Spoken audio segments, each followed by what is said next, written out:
வணக்கம் மாணவர்களே.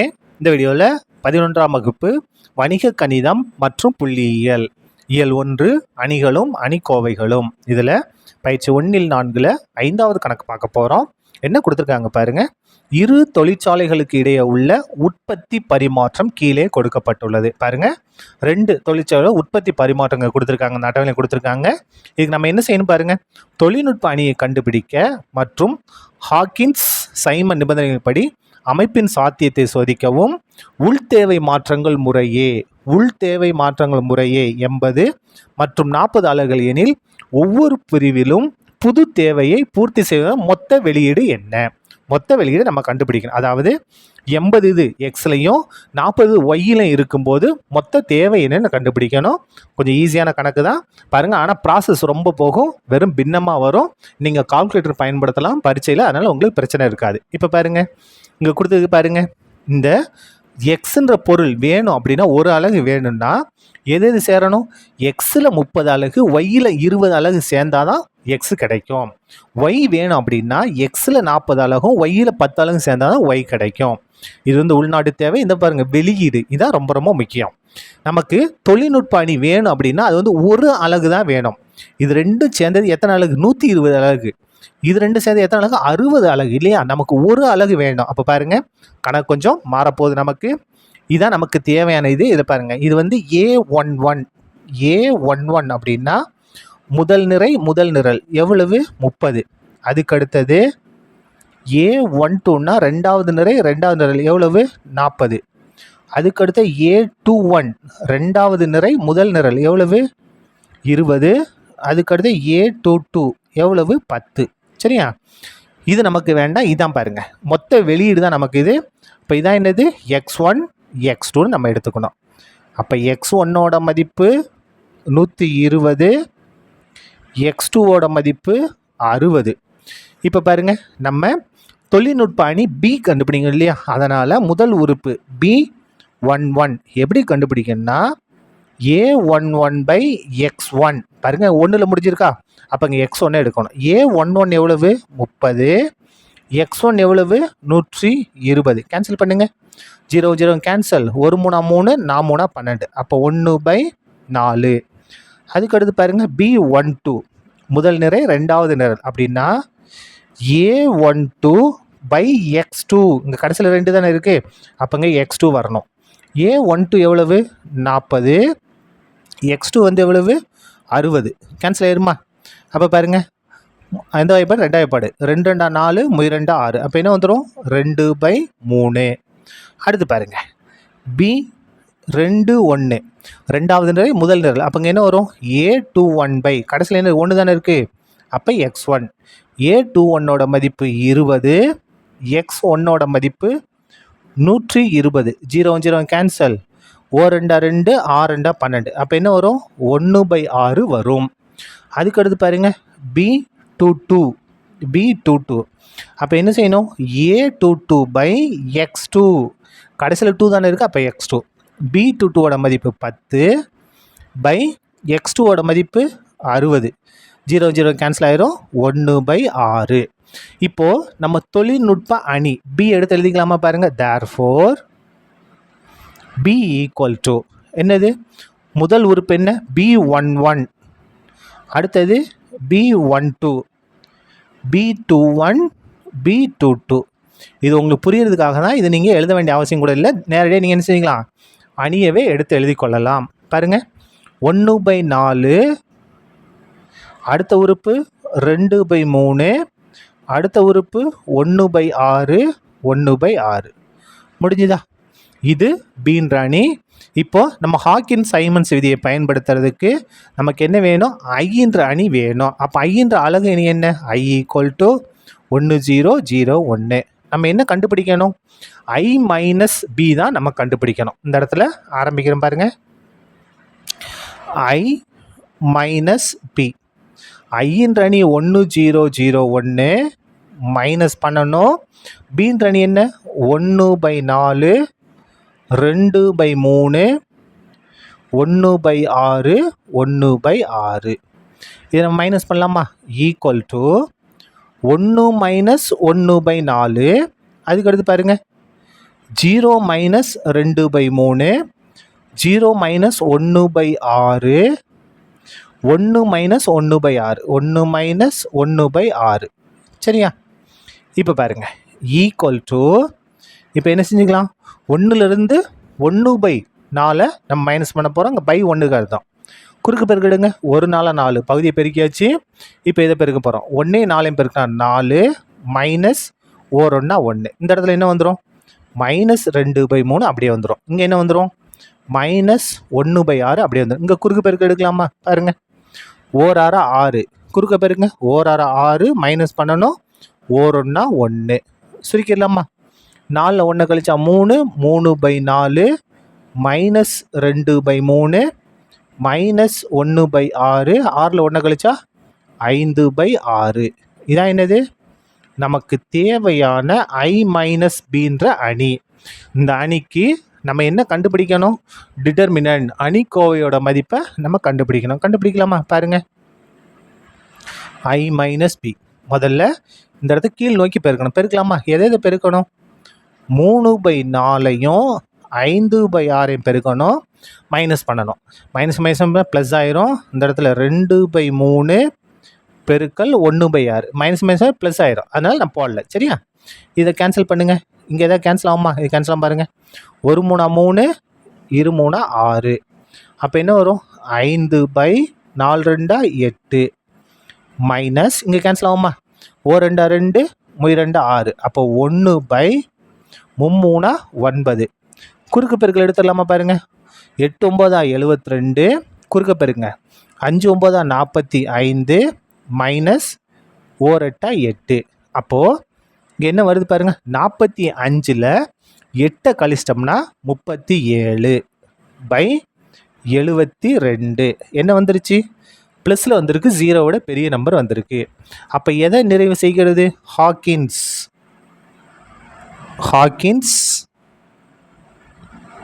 Simon Hawkins Simon நிபந்தனையை நிறைவு செய்கிறது. நிபந்தனையை என்ன செய்கிறது, நிறைவு செய்கிறது. சரியா? இப்போ நம்ம என்ன கண்டுபிடிக்கணும், இன்வர்ஸ் கண்டுபிடிக்கணும் இல்லையா? இந்த I மைனஸ் பிக்கு இன்வர்ஸ் கண்டுபிடிக்கணும். பாருங்க, ஃபார்முலா நமக்கு வந்து என்னது, x equal to I minus b the whole inverse into d. சரியா? இப்போ I minus b கண்டுபிடிங்க. அப்போ என்னுடைய ஷேர் பண்ணி நமக்கு வேணும் பாருங்க. adjoint I minus p equal to adjoint அப்படின்னா பாருங்க, நம்ம ஈஸியாக மாற்றிக்கலாம். இங்கே தானே இருக்குது I மைனஸ் பி, இங்கே தானே இருக்குது. இதனுடைய அட்ஜாயின்னா இது ரெண்டையும் இடமாற்றம் செய்யணும். ஈஸியான முறை, ஷார்ட்கட். இது ரெண்டையும் இடமாற்றம் செய்யணும்.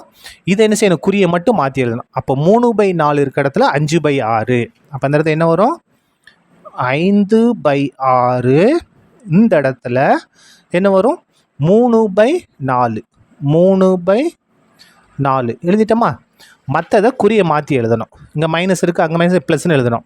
அப்போ ப்ளஸ் 2/3 1/6 ப்ளஸ் 2/3 இங்கே என்ன வந்துடும், 1/6 வந்துடும். இதான் என்னது, நமக்கு தேவையான என்ன அணி, சேர்ப்பு அணி. நமக்கு இன்வர்ஸ் ஆன வேணும். இன்வர்ஸுக்கு ஃபார்முலா என்ன பாருங்க, I minus b the whole inverse equal to 1 determinant of I minus b into adjoint I minus b.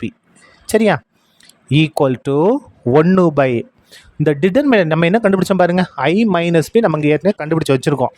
என்ன கண்டுபிடிச்சிருக்கோம், 37/72. இந்த இடத்துல எழுதிக்கலாமா, 37/72. அட்ஜாயின்ட் இங்கே இருக்குது பாருங்கள். இதை எடுத்து அப்படியே எழுதுங்க.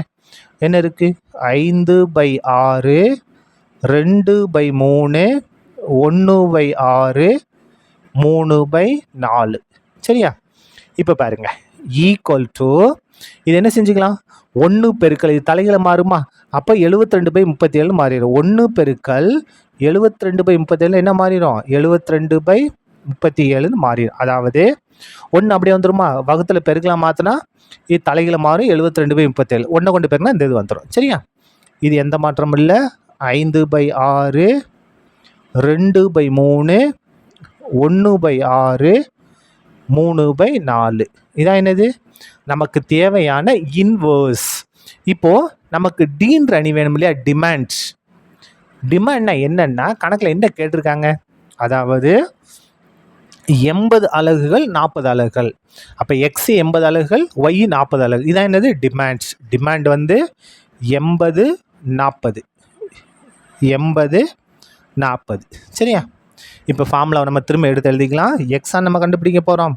எக்ஸ் வந்து என்ன formula, I minus B the whole inverse into D. I minus B the whole inverse நம்ம இந்த இடத்துல கண்டுபிடிச்சிட்டோம். என்ன, 72/37, 5/6, 2/3, 1/6, 3/4. இது வந்து என்ன அணி, I minus B the whole inverse. D demand எங்கே இருக்குது பாருங்க, 80 40. சரியா? இதை பெருக்கிடலாமா, ஈக்குவல் டு வெளியில் இந்த 72/37 அப்படியே இருக்கட்டும். இந்த முதல் எடுத்து முதல் பெருக்க போகிறோம். எதை பெருக்கணும், 5/6 பெருக்கல் 80 ப்ளஸ் 2/3 பெருக்கல் 40. அதுக்கு எடுத்துங்க பாருங்க, 1/6 80 பெருக்கணும். 1/6 பெருக்கல் 80 ப்ளஸ் 3/4 பெருக்கல் 40. முடிஞ்சுதா? இப்போ சுருக்கிடுங்க, ஈக்குவல் டு 72/37. இந்த இடத்துல இதை கேன்சல் பண்ணலாமா, எந்த வாய்ப்பாடு, 2 வாய்ப்பாடு வச்சு கேன்சல் பண்ணுங்கள். 2 6, 4 2 8, அப்போ 40. 5 40 பெருக்குனா 200/3. அதுக்கு ப்ளஸ் இங்கே கேன்சல் பண்ண முடியாது. 2 20 பேருனா 80, 80/3. இதை நம்ம கேன்சல் பண்ணலாமா, எந்த வாய்ப்பாடு, 2 வாய்ப்பாடு பாருங்கள். 2 6, 4 2 8, அப்போ 40. அப்போ 40/3, 40/3. இந்த இடத்த கேன்சல் பண்ண முடியுமா பாருங்கள், கேன்சல் பண்ணலாம் பாருங்கள். என்ன வரும், பைத்னாங்க 40. அப்போ 10 பெருக்கல் 3 30, 3 30. இந்த இடத்துல என்ன வரும், ப்ளஸ் வரும். சரியா? சுருக்கிடுங்க, 72/37 பகுதி சமமாக இருக்கா. அப்போ தொகுதியை நம்ம என்ன செய்யலாம், அப்படியே கூட்டிடலாம். 200 கூட்டினா 280/3. இதுக்கு நம்ம குறுக்கு பெருக்கல் எடுக்கணும். பாருங்கள், 1 3 3, 1 3 பேர்னா 3. இந்த இடத்துல பெருங்க, 1 40 பேர்னா 40. இங்கே என்ன வரும், 3 80 90, 90 40 130, 130. புரிஞ்சுதா? 3 3, இதை பெருங்க, 1 40 40, 3 30 90. அப்போ 90 40 வேணா 130. சரியா? இப்போ என்ன செய்யணும்னா இதை உள்ளே பெருக்க போகிறோம். அதாவது 72/37 பெருக்கல் 280/3. அதுக்கு அடுத்தது 72/37 பெருக்கல் 130/3. சரியா?